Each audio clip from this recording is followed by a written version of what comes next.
Hello everyone, I'm back with another video. ఇది వచ్చేసి food video. ఇందులో మనకి వెజ్ దొన్నె బిర్యానీ రెసిపీ ఉంటుంది. చూసేద్దామా మరి? చలో అయితే ఫస్ట్ వచ్చేసి నేను ఏమేమి ఇంగ్రీడియంట్స్ కావాలో చెప్పేస్తాను. కొత్తిమీర 2 to 3 టైమ్స్ అయితే మంచిగా వాష్ చేసుకున్నాయి. ఇవన్నీ పుదీనా, కొత్తిమీర క్వాంటిటీలో సగం క్వాంటిటీ పుదీనా తీసుకోవాలి. సేమ్ మెంతం కూర కూడా సగం ద క్వాంటిటీ, కరివేపాకు, అల్లం వెల్లుల్లి, సన్నగా తరిగిన ఉల్లిగడ్డ, మిర్చి, కావాల్సిన స్పైసెస్ బిర్యానీ ఆకు, దాల్చిన చెక్క, ఇలాచీ, లవంగాలు, మిరియాలు. తర్వాత మన కుకింగ్ ప్యాన్లోకి నేనైతే 3.5 స్పూన్ల నూనె తీసుకున్నాను. 3.5 స్పూన్స్ ఆఫ్ ఆయిల్. అందులోకి నేను ఇందాక చూపించిన స్పైసెస్ అన్నీ వేస్తున్నాను. అవి మంచిగా వేగాక అల్లం వెల్లుల్లి యాడ్ చేసేయండి. నేను అల్లం కావాలని చిన్నగా తరుక్కున్నాను, ఎందుకంటే ఆయిల్లో మంచిగా ఫ్రై అవుతాయి కదా. తర్వాత మనం ఇందాక సన్నగా తరుక్కున్న ఉల్లిగడ్డ, మిర్చి కూడా అందులోకి వేసేయండి. మిర్చి వచ్చేసి నేను మధ్యలో కట్ చేసుకొని సీడ్స్ అనేది తీసేసాను, ఎందుకంటే ఇవన్నీ ఫ్రై అయ్యాక మిక్చర్ని మనం పేస్ట్ చేస్తాము. మనకి తినేటప్పుడు నోట్లోకి వస్తాయని చెప్పి నేను అవి తీసాను. తర్వాత కరివేపాకు యాడ్ చేసుకోండి. ఆనియన్స్ మనకి ట్రాన్స్పరెంట్ అయ్యే వరకు అలా వేగాక మన గ్రీన్స్ యాడ్ చేసుకోవాలి.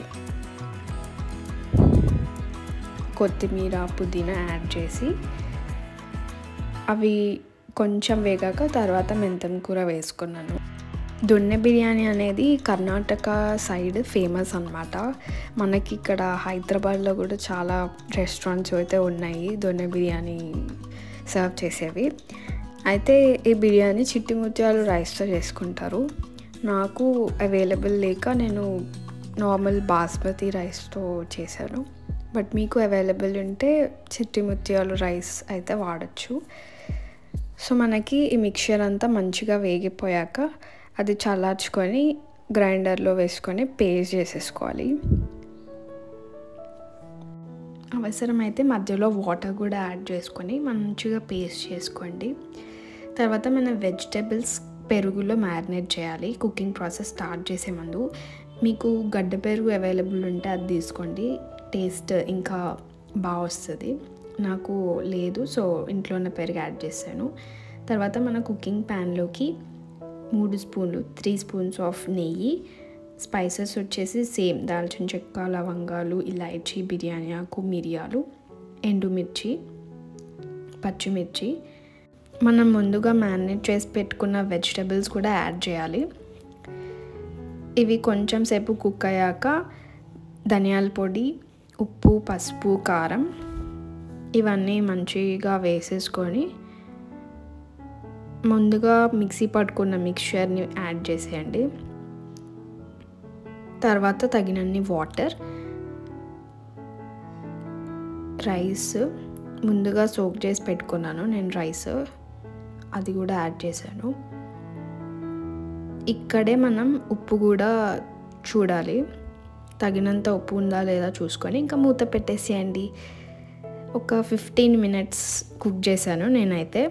మీరు తీసుకునే రైస్ క్వాంటిటీ ప్రకారం కుక్ చేసుకుంటే మన veg donne biryani ready. Taste అయితే నాకు చాలా నచ్చింది. అయితే కొంచెం కారం తక్కువ తినేవాళ్ళు మధ్యలో నేను వేసిన స్పైసెస్ మీ స్పైస్ లెవెల్ తగ్గట్టు వేసుకుంటే సరిపోతుంది. అంతే, మన easy simple veg donne biryani recipe. మీరు కూడా ట్రై చేసి ఎలా ఉందో కమెంట్ అయితే చేయండి. Also please like, share and subscribe. I'll be back with another video. Until that, bye.